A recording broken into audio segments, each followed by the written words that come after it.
Hawaii has seen a rise in sexually transmitted diseases, including one that's infecting dozens each year who have never even had sex, with an oftentimes damaging and deadly disease. This story is all new at 6. The Hawaii Health and Harm Reduction Center's mobile clinic takes health care into the community, and lately there's been increased testing for sexually transmitted infections. We can take swabs from patients, and we can also take urine from patients and also blood from patients. And from that, we can test for syphilis, we can test for HIV, we can test for chlamydia, gonorrhea, we can also test for pregnancy. With the exception of HIV, Hawaii has seen an increase in STIs.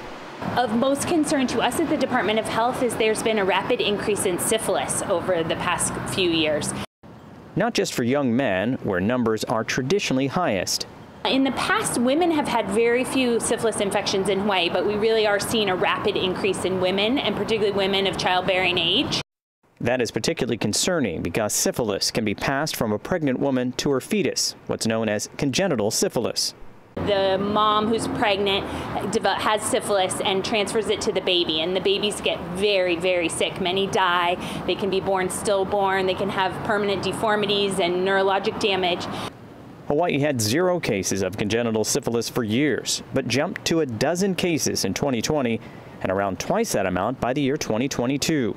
The state found women testing positive were not receiving adequate prenatal care because they might be houseless, in unstable housing, or faced cultural barriers. It's just going to be a little Which is why the mobile clinic stops at the women's shelter in Kalihi and has found its rapid STI testing is working. We have found some positives specifically with syphilis, not as much with the others, which is actually interesting. Normally you'd find a lot more gonorrhea and chlamydia in a community. And then if anything comes back positive, then we can treat. So we carry medications, antibiotics, simple medications that we can do to immediately treat the patient once we find out if they are indeed positive.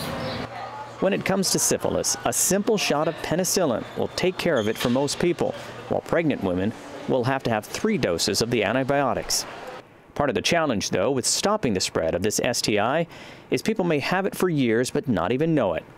Unlike most sexually transmitted infections that require really intimate contact, syphilis does too, but it does have a skin-to-skin contact in the first 2 stages. So I think that's just important for folks to know. Typically, stage 1 is a chancre. Stage 2 actually is a rash, sometimes on the palms or on the torso.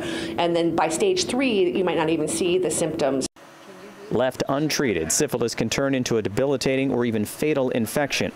The Department of Health plans to start up a campaign to encourage people and healthcare providers to do more STI checks, especially for pregnant women or those planning to get pregnant. Meanwhile, in this fight against Hawaii's surging syphilis rates, those on the front lines are now seeing more people interested in testing. So overall, actually, we've had a really high demand. Yesterday, we did 25 screenings for syphilis out in the community.